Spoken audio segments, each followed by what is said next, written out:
What's up, boys and girls? Welcome back to my kitchen. Happy Sunday. Tonight I'm gonna be doing a little barbecue in a little bit. I'm gonna be having some steak and I needed to make a side. So I wanna make a really nice side. I'm gonna be making a cauliflower gratin. There's definitely many variations of gratin, potato gratin, cauliflower gratin. You could use this exact recipe that I'm doing, except you could use macaroni or any kind of pasta noodles. Gratin literally translates to browning of the top. So this cauliflower gratin, we're gonna finish with toasted panko breadcrumbs. Otherwise, you could use just straight cheese on top and brown that. This recipe is gonna be really cool.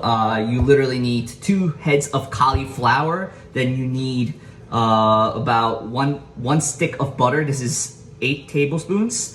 And then it's equal parts butter to flour always. So this is 116 grams or 8 tablespoons. And then this is 116 grams of AP flour. And then this is 4 quarts of milk. That's gonna make our bechamel. And then we're gonna make a cheesy bechamel by adding in 1 cup of Parmesan cheese and 1.5 cup of Gruyere cheese. And then besides that, this is about 3 tablespoons of panko breadcrumbs. We're gonna toast in a little olive oil. That's it. It's super simple, but really, really nice. And it's gonna go great with your steak or chicken or whatever the hell you're eating for tonight.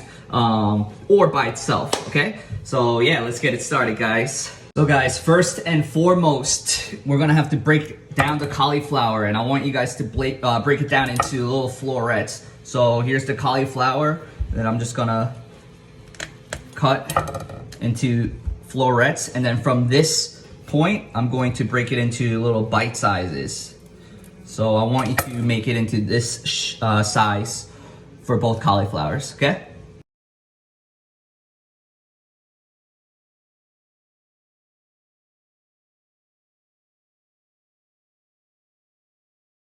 So I have my cauliflower all broken down. We're going into a pot of boiling water. We're gonna blanch this for about 3 minutes until they're tender, okay? And then once they're blanched, you're gonna put it on ice so it stops the cooking, and then you're gonna reserve, okay?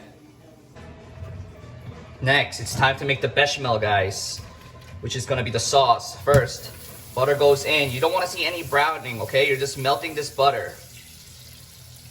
After this butter melts, we're gonna add in the flour.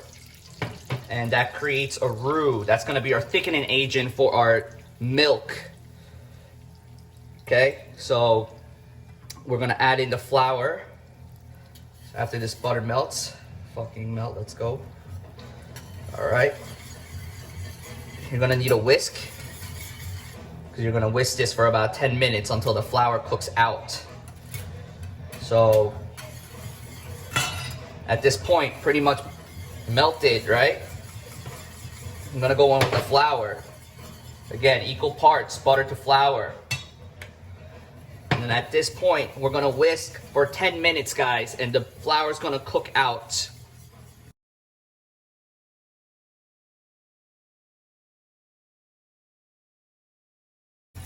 So, okay, our roux's been cooking for 10 minutes. Just be careful at home when you guys do this. If this gets on your skin, it's gonna be like lava and it's gonna blister and burn you. I promise. So now I'm gonna add in the milk. I heated up the milk on the side already, because if you add cold milk, it's gonna take a while. So, added my milk, and then we're gonna whisk this until it gets nice and thick. So, now this is all together, very nice consistency, right? Because I worked it, and now I turned off the burner. Now off heat, we're gonna start adding our cheese, and this is gonna make it a cheesy bechamel now, okay? And then just mix, and it should melt all nice. Now if you have like nutmeg, it'll be very nice in here.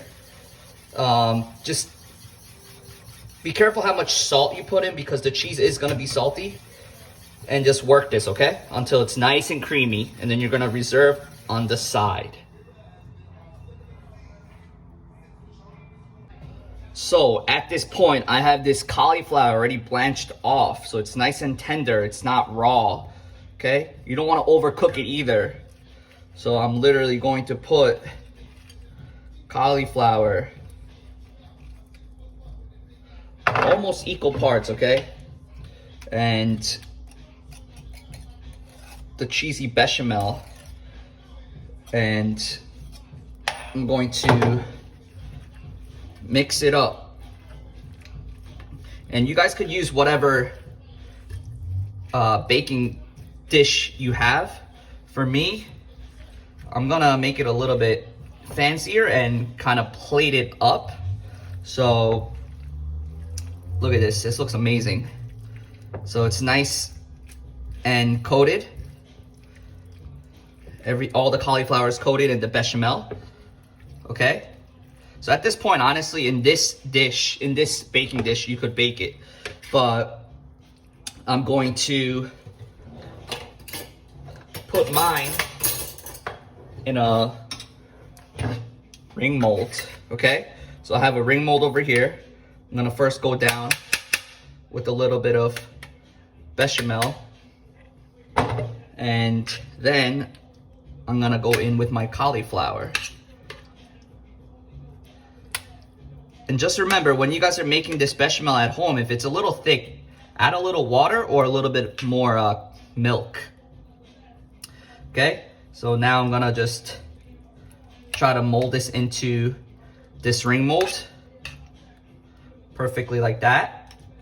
And then we're going in the oven at 375 for about 15 to 20 minutes until it's nice and roasted off, and you'll see some of this bechamel and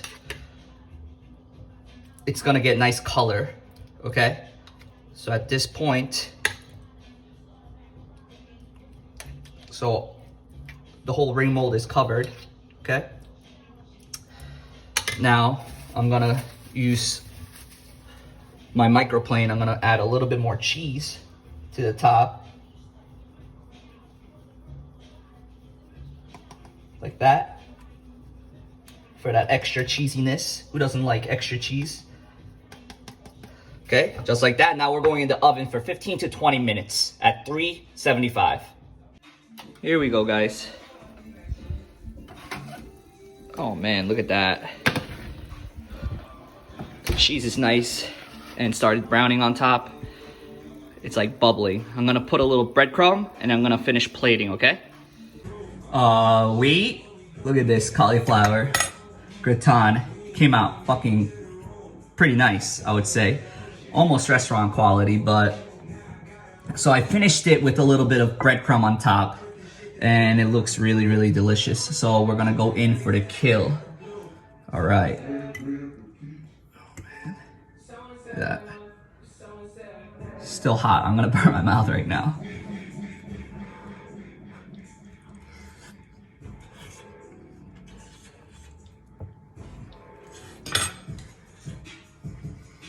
Mmm.